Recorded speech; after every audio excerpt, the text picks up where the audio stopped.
ઝડપાયા બાદ ખેડા જિલ્લાની 16 જેટલી પીએમજેવાય હોસ્પિટલોની જિલ્લા આરોગ્ય અધિકારીઓ દ્વારા તપાસનો ઘમઘમાટ શરૂ કરાયો। કુલ 8 ટીમો બનાવી, જેમાં 16 જેટલા અધિકારીઓ હોસ્પિટલો દ્વારા કઈ પ્રોસિજર કરાય છે, ઓપરેશન થિયેટરમાં કેટલા ઓપરેશન થાય છે, કેટલો ટાઈમ લાગ્યો, ફરીથી કેટલા કેસીસ રિપીટ થાય છે, તે તમામ બાબતોની તપાસ શરૂ કરાઈ। મહત્વનું છે કે અત્યાર સુધીમાં 7,905 ક્લેમ કરવામાં આવ્યા છે, જે અંતર્ગત 31 કરોડના ક્લેમ છેલ્લા એક વર્ષમાં ખાનગી હોસ્પિટલોના હોવાનું જાણવા મળ્યું છે। આરોગ્ય વિભાગના અધિકારીઓ દ્વારા ખેડા જિલ્લાની હોસ્પિટલ્સમાં તપાસ શરૂ। ખેડા જિલ્લામાં પીએમજેવાય વળી નડિયાદ સહિત જિલ્લાની તમામ ખાનગી હોસ્પિટલોની સંખ્યા 16 જેટલી અલગ અલગ 8 ટીમોમાં 16 જેટલા અધિકારીઓ દ્વારા તપાસ શરૂ। અત્યાર સુધીમાં ટોટલ 7,905 ક્લેમ કરવામાં આવ્યા।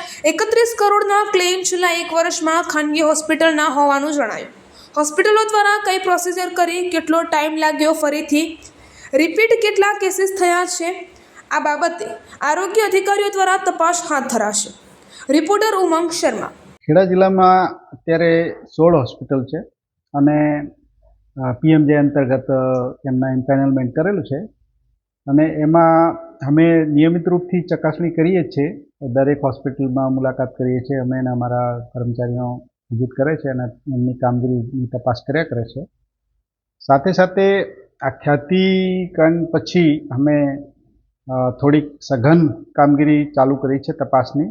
એમાં અમારી પાસે જે ઉપલબ્ધ રેકોર્ડ વગેરે છે એના ઉપર ચકાસણી કરી, એમાં કંઈ જોવા મળેલ નથી અને પછી સ્થળ ઉપર તપાસ કરવા માટે અમારા જિલ્લાની 8 ટીમો બનાવી છે અને એ ટીમો દરેક હોસ્પિટલમાં જે એમ્પેનલ હોસ્પિટલ છે એમાં જઈને અને રૂબરૂ અને રેકોર્ડ રજિસ્ટર અને એમના ઓપરેશન થિયેટર અને ઓપરેશન થિયેટરમાં કેટલા ઓપરેશન ડેલી થાય છે એ પ્રકારના તપાસ કરી અને પછી વિગતવાર રિપોર્ટ આપશે। એમાંથી પછી અમે નક્કી કરીશું કે આમાં કોઈ પ્રકારની કોઈ ગેરરીત તો નથી। જો ગેરરીત થયેલી હશે, જણાશે કોઈ, તો એમાં એફઆઈઆર સહિતની કડક પગલાં લેવામાં આવશે।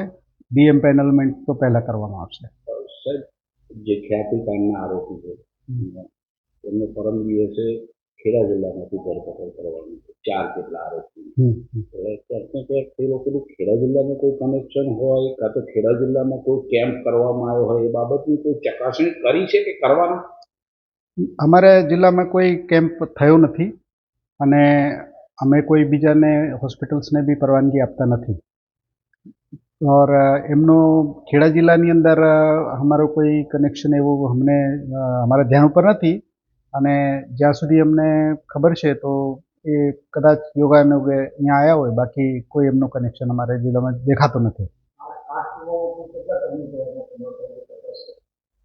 એમાં 8 ટીમોમાં 16 કર્મચારી છે, બરાબર। દરેક હોસ્પિટલમાં જશે, ત્યાંનું રેકોર્ડ રજિસ્ટર, સુવિધાઓ અને કેટલા ઓપરેશન કેટલા ટાઈમમાં થયા, કેટલા લોકોના કરવામાં આવ્યા, મોટા ઓપરેશન્સને વ્યવસ્થિત રીતે પ્રોસિજર વગેરે વ્યવસ્થિત કરવામાં આવી, એ બધી ચીજો જોશે। હોસ્પિટલો આપણે અહીંયાની મોટી હોસ્પિટલો છે, આપને ખ્યાલ જ છે।